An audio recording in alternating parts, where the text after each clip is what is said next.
Social media, love it or hate it, has definitely become one of the most important parts of our lives in this era. Where else would we get diet tips if not from Instagram? Well, we've got some shocking news for you. Some celebrities have vowed to avoid social media at all costs. Join us today as we talk about one Outlander star who's found peace outside of the digital world. First up, let's see who this star is. Well, here's some sad news for the Outlander fans who hope to get to know their faves a bit better outside of the hit series.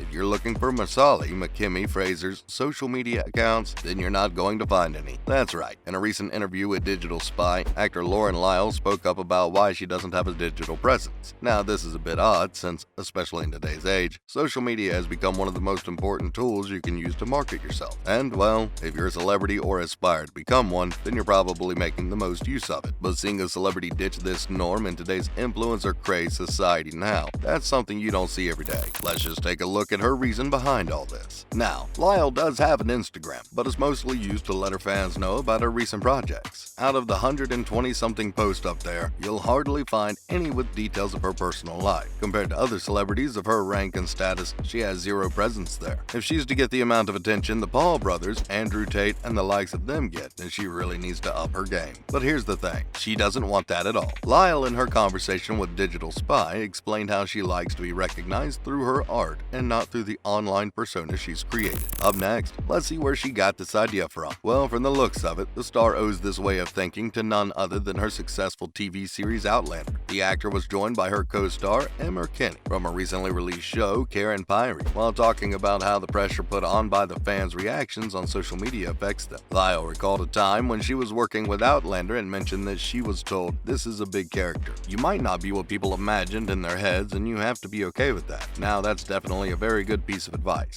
And from the looks of it, Lauren thought so too, since she decided to apply it in different aspects of her life, starting with social media. She's been adopting this mindset ever since then, especially when she's playing a popular character. But of course, there was an incident that led her to fully engrave this in her head. Moving on, let's see what made her so sure that avoiding social media was the smart choice. Celebrities come across hateful comments all the time. Now, just because they're normal doesn't mean it's alright to say hurtful things to someone famous. But right now, they've become a staple of celebrity culture. So if you're known, you're gonna get hate, that's for sure. Lyle actually came across one such comment that made her think twice before heading to a social media platform. She recalled someone talking about her character on the platform in a pretty unflattering manner, saying, "If she was my daughter, I'd punch her in the face." Now, that's not a nice thing to say, and according to the actor, it made her think, "Oh, maybe I'll just stay away from Twitter." Well, that's definitely a wise decision. And as for such so-called fans, well, from the looks of it, it seems like they have trouble differentiating fiction from reality, or even understanding when their opinion is welcome or when it's not. Finally, Marsali isn't the only character played by Lyle's that fans had problems with. Well, we can only imagine how hard it must be for her to receive such baseless criticism that doesn't even make any real sense. In her recent project, Karen Pyrie, Lyle would be appearing in the lead role. Now, this is bound to attract more criticism for the actress. Well, there is someone with her this time around as well. Apparently, when it was expected that Lyle would be subjected to a lot of criticism due to her casting, her co-star Emma Kinney came up to her and said that she needed to be aware of the fact that there always will be people who don't think she looks or seems like the Karen they have in their heads. And well, quite frankly, that's their problem. Kinney went on to comfort her that this series was their adaptation and that she'll have to be okay with some people not liking her. She also reminded Lyle that the author of the book on which the show is based, Val McDermott, also said yes to her. So with all that cleared out, we don't think she's gonna have any problems here. But if someone decides to weigh in with their unwanted opinion, then Lyle ought to remember, haters gonna hate. And while she's free from all this stress, we're pretty certain that Lyle finds enough time to work on other meaningful projects rather than wasting her time worrying about what someone has to say about it. To be pretty honest, we should all be taking a page from her book. That's going to take some of the anxiety away. That's all we have for Lauren Lyle and what she had to say about avoiding social media. Now, not surprisingly, she isn't the only one who thinks like that. Here are some other celebrities who think that avoiding social media like the plague is the right thing to do. Firstly, we've got the Pride and Prejudice star, Keira Knightley, truly living up to her character Elizabeth Bennet. Knightley doesn't care for the town gossip or which party is going down in the Shire, nor is she interested in letting others know what brand she shops from, hoping to get an endorsement deal out of it. Oh no, she's a true lady. Knightley has time and time again talked about why she doesn't have any accounts on social media. According to her, it's more of a privacy concern, and well, that makes total sense, since people are ready to shove a camera and a mic up in her face whenever she's seen in public. Apart from this, the star says she doesn't really have anything anything to share anyways, since she sucks at taking pictures. We've all been there, haven't we? Interestingly, the actor did try to make an Instagram account some time ago, but never really posted anything there. And as for Twitter, she joined it to be up with the kids, but the platform was so overwhelming for her that she got creeped out. Now, that's definitely related. Moving on, it seems like Regina George gets all her news from the burn book. Rachel McAdams, globally known for her iconic role as the head of Plastics Regina George in Mean Girls, has also admitted that she doesn't like using social media. In an interview, the actor mentioned that she got all her news from the radio, since she didn't even own a television. Yikes, she must lead a pretty interesting life if she hasn't felt the need for social media and television. Now that's something Regina would definitely not approve of, but since the character hardly shares any traits with the McAdams, we're not totally surprised by that. Apparently there is a huge reason behind that, and it's pretty similar to Lauren Lyle's. Rachel says that she prefers to avoid any news story about her so she can keep a clear head and maintain her life outside of work. Well, since being on TV and social media is literally her job, it's no wonder that she doesn't want to bring any of the shop talk to her home. Lastly, Sandra Bullock has also joined the group of actors staying away from social media. Well, her decision has more to do with the trauma she faced while filming The Net in 1995. When filming for the script, the actor happened to meet a lot of real-life hackers who opened her eyes to the dangers of social media. She even discovered that people could easily order a pizza from your computer by hacking, and this was in 1995. Imagine how far technology has come since then. Oh well, we might end up avoiding social media for a bit now. Seems like the Bird Box actor also has a problem with the narrative such platforms set regarding people's lives. She thinks that these places don't really represent people in their lives truthfully, and well, she'd also like to have as much control over what she chooses to send out in the digital void, or whether it remains there or not. Bullock said that she wasn't a fan of posting a selfie that she couldn't erase later, and well, that's relatable. We've all had pictures that we want to erase completely from the net. That's a wrap for this video, folks. Hope you enjoyed today's content. Do you agree with celebrities on why they stay away from social media? Let us know what you think in the comments down below. Make sure to give this video a thumbs up and subscribe to our channel for more awesome videos like this. See you in the next one with the latest updates.